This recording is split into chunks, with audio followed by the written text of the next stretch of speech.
Good morning, student. आपण सायन्सचा 12वा lesson चालू केला आहे. फूड फॉर ऑल म्हणजे सर्वांसाठी अन्न.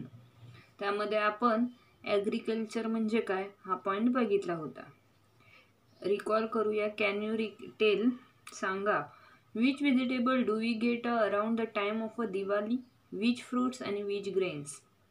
दिवाळीच्या सुमारास कोणत्या भाज्या येतात, कोणती फळं येतात, कोणते धान्य येतं हे आपण पाहिलं होतं. What are the season for jowari, bajri, rice, mango orange and jackfruit. ज्वारी, बाजरी, तांदूळ, आंबा, संत्री, फणस यांचा हंगाम केव्हा असतो. मग यामध्ये आपण बघितलेलं ज्वारी विंटरमध्ये येत असते, बाजरी विंटर सीझनमध्ये येत असते, हिवाळा म्हणजे राईस हा रेनी सीझनमध्ये येत असतो, मँगो सगळ्यांचे खाऊन झाले हे उन्हाळ्यामध्ये आपले येत असतात. Which part of the plants do we use as a food. आपण वनस्पतींच्या कोणकोणत्या अवयवांचा अन्नासाठी वापर करतो. मग रूटचा वापर करत असतो, लिव्हचा वापर करत असतो, जसं की मेथीच्या पानांची भाजी आपण करतो. रूट्स म्हणजे जसं की मुळा आहे तुमचा, रॅडिश हे आहे मुळा आहे, त्यानंतर तुमचं बीटरूट आहे. हे काय आहेत तर रूट्सचे पार्ट आहेत जे आपण वनस्पतीच्या प्रत्येक अवयवाचा वापर करत असतो. पुढचा पॉईंट आहे ॲग्रिकल्चर म्हणजे शेती. Agricultural season, we get food from plants. For that purpose we sow grains in a field and plant fruits trees in orchards. About 60% of the land of our country is used for agriculture. वनस्पतीपासून आपल्याला अन्न मिळते, त्यासाठी वनस्पतीमध्ये आपण पिकांची काय करत असतो, पेरणी, व बागांमध्ये फळझाडांची लागवड करत असतो. आपल्या भारतामध्ये सुमारे 60% जी जमीन आहे, जी भूभाग लँड जमीन आहे ती काय आहे तर फॉर ॲग्रिकल्चर, शेतीसाठी त्याचा आपण वापर करत असतो. There are 2 main agricultural season in our country. आपल्या ऋतूप्रमाणे वर्षभरात शेतीच्या आपल्या 2 प्रमुख हंगाम असतात. हे आपण पाहिलं होतं. द सीझन फ्रॉम जून ते ऑक्टोबर इज कॉल्ड खरीप. जून ते ऑक्टोबर जो सीझन आहे त्याला आपण खरीप सीझन म्हणतो. त्यानंतर ऑक्टोबर टू मार्चमध्ये जो सीझन आहे त्याला आपण रब्बी सीझन म्हणतो. आणि the addition some crops are grown from March to June, these are called as a summer. म्हणजे खरीप सीझन, नंतर रब्बी सीझन आणि लास्टला समर म्हणजे उन्हाळी पिके. हे आपण पॉईंट मागच्या तासाला बघितलेलं. पुढचा पॉईंट बघतोय. Can you tail which is the season for growing rice. भात शेती कोणत्या हंगामात करतात. राईस, कोकणामध्ये राईसचं प्रमाण जास्त आहे, म्हणजे रेनी, जिथं जास्त पाऊस असेल, जिथं जास्त पाणी असतं त्या भागामध्ये राईस भाताचं प्रमाण हे जास्त प्रमाणात घेतलं जातं. Agricultural work, every farmer wish to get a good harvest. आपल्या शेतातील पीक चांगले वाढावे असे प्रत्येक शेतकऱ्याला वाटत असते. A good harvest provide a good income. पीक चांगले वाढले तर त्यापासून त्याला उत्पन्नही चांगले मिळत असते. इन्कम म्हणजे उत्पन्न. Fertile land, good quality seed and fertiliser and availability of water are essential for a good harvest. तर त्यापासून त्याला उत्पन्न मिळते. भरघोस शेती उत्पन्नासाठी त्याला उत्तम जमीन, लँड, फर्टाईल लँड म्हणजे एक सुपीक अशी जमीन, गुड क्वालिटी चांगल्या प्रकारचं धान्य, चांगल्या प्रकारचं good quality seed and fertiliser खत आणि बियाणे चांगल्या प्रकारे, and availability of water are essential for good harvest. आणि त्या जमिनीला किंवा त्या पिकाला जेवढं पाणी इसेन्शियल आहे, जेवढं आवश्यक असं जे पाणी आहे ते त्याला मिळणं गरजेचं आहे. It is also necessary to carry out the task of tilling the land. त्याचबरोबर आपण जमिनीची मशागत केली पाहिजे. त्याची गरजेची जी काही मशागत आहे, म्हणजे जसं खुरपणे असतं तुमचं, काढणे असतं, ह्या सगळ्या पिकांची विनोईंग वगैरे असतं ते वेळच्यावेळी केलं पाहिजे. The crop in the field must be protected and the harvested crop must also be stored safely.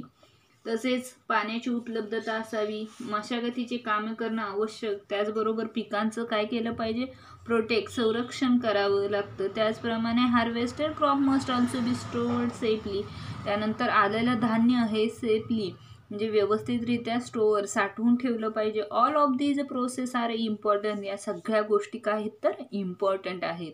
The population of our country is increasing, आणि या आपल्या देशाची लोकसंख्या दिवसेंदिवस काय होते, इन्क्रीजिंग वाढत असली, and still the needs of all the people are being meet, आणि प्रत्येकाला सर्वांच्याच अन्नाची गरज भागवली जात आहे. This has been possible because modern improved methods of agriculture. मग शेतीच्या मॉडर्न म्हणजे सुधारित पद्धतीचा वापर केल्यामुळे ते आपल्याला काय झालंय शक्य, म्हणजे जसजशी लोकसंख्या वाढते तसतसं आपल्या देशामधलं धान्याचं प्रमाणही वाढत चालले. प्रत्येकजण धान्य करू लागलाय, म्हणजे मॉडर्न मेथड वापरून आपण शेती करू लागलोय. ट्रॅडिशनल ॲग्रिकल्चर, पारंपरिक शेती. In the traditional method of agriculture, plowing, tilling, etc. म्हणजे काय तर प्लोईंग म्हणजे बैलाने ओढायचा जो नांगर असतो त्याला म्हणतो. टिलिंग म्हणजे काय तर आऊत, जे की बैलाच्या मागे आपण बांधत असतो. Were done with the help of ox, बैलांचा वापर. अ मूठ, अ हग, लॅदर बॅग. मूठ म्हणजे काय तर एका प्रकारची मूठ असते की त्यामध्ये धान्य टाकल्यानंतर ते धान्य आपण आपल्या शेतामध्ये पेरत जात असतो. Drain with the help of ox was used to draw water from the well, आणि या मुठीचाच वापर करून आपण पाणी देण्यासाठी, धान्य पेरण्यासाठी याचा वापर करत असतो. त्यांनी दाखवलं या चित्रामध्ये बैल आहेत ते कसं ते जे मूठ आहे ते कशी ओढत आहेत. हार्वेस्टिंग, थ्रेशिंग इट्सेट्रा, कापणी असेल, मळणी was done by the member of the farmer family themselves with the help of ox. कापणी, मळणी इत्यादी कामे शेतकऱ्यांची कुटुंबीय स्वतः किंवा बैलांच्या मदतीनं, ऑक्स म्हणजे बैलांच्या मदतीनं आपण ही कामं करत असतो. However, farmers now carry out all these tasks with the help of machines.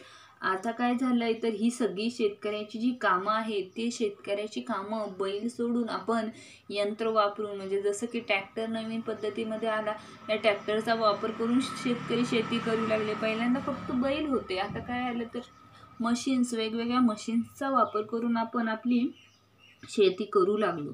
प्लोईंग the land म्हणजे शेतीची नांगरणी कशी केली, जमीन नांगरली कशी. त्यानंतर आहे इम्प्रूव्ड मेथड्स ऑफ ॲग्रिकल्चरल, शेतीची सुधारित जी तंत्रज्ञान आहेत ती. Improved methods of agriculture, improved seeds. Earlier it was customarily to preserve the seeds of one harvest for sowing in the next season. पूर्वी एका हंगामात तयार झालेल्या पिकाची बियाणं सुरक्षित ठेवून पुढच्या वर्षीच्या हंगामामध्ये ती वापरली जायची. Those seeds did not have a high yield. त्यापासून मिळणारं उत्पन्न कमी असे. Nowadays improved seeds are developed through research. आता काय झालंय तर संशोधनांनी त्यापासून मिळणारं उत्पन्न कमी झालं, आता संशोधन करून सुधारित बियाणं तयार केली जाऊ लागली. They are available in the market for every crop such as ज्वारी, राईस, ग्राउंडनट, व्हीट इट्सेट्रा. आता काय झाले तर ज्वारी, गहू, भात, भुईमूग अशा विविध पिकांची सुधारित अशी बियाणे आपल्याला बाजारामध्ये. इम्प्रूव्ड मेथड्स फॉर ॲग्रिकल्चर, शेतीची सुधारित तंत्रज्ञान. Improved seeds. Earlier it was customary to preserve the seeds of one harvest for sowing in the next season. पूर्वी एका हंगामात तयार झालेल्या पिकांची बियाणे सुरक्षित ठेवून पुढील हंगामात आपण त्याचा वापर करत होतो. Those seeds did not have a high yield nowadays. आता काय झालंय तर त्यापासून मिळणारं उत्पन्नही कमी असे, पण आता nowadays नवीन पद्धती. Improved seeds are developed through research. They are available in the market for every crop such as ज्वारी, राईस, ग्राउंडनट, व्हीट इट्सेट्रा. आता काय झालंय तर ज्वारी, गहू, भात वगैरे आपल्याला आपल्या मार्केटमध्ये मिळू लागले. These have a high yield, जास्त प्रमाणामध्ये आपल्याला मिळू लागलेत. They can reset paste attack. त्यावर काय केलं जातंय तर ही बियाणे अधिक पीक देतात, किडीला बळी पड म्हणजे त्यावर अटॅक्ट होत नाहीत, कीड पेस्ट त्यावर कीड येत नाही.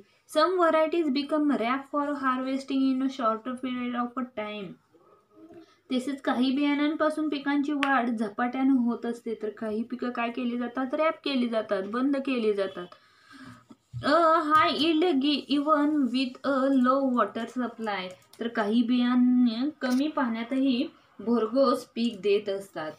मॉडर्न मेथड्स ऑफ इरिगेशन म्हणजे सिंचनाच्या आधुनिक पद्धती.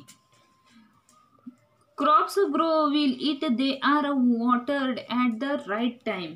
योग्य वेळी पुरेसे आपल्याला पाणी मिळेल तर पिकांची वाढ चांगली होत असते. Water from a river, lakes and wells is used for irrigation in addition to rain water. पावसाबरोबरच नदी, तलाव, विहिरी यांतील पाण्याचा उपयोग आपण शेतीसाठी करत असतो. Greater quantities of water are stored by building dams and burns. त्याचप्रमाणे नद्यांवर धरणे बांधणे, त्याचा वापर, rivers to abstract the flow of water downstream. त्याचप्रमाणे पावसाचे पाणी साठवून ज्याप्रमाणे त्याची स्ट्रीम वाफ तयार होऊन these also helps to raise the levels of a ground water. आणि भूजल पातळीवरही आपल्याला पाणी मिळत असते. Crops were traditional watered through canals. त्याचप्रमाणे ठिबक सिंचन असेल. However, much water from the canals is lost due to evaporation and seepage into the ground.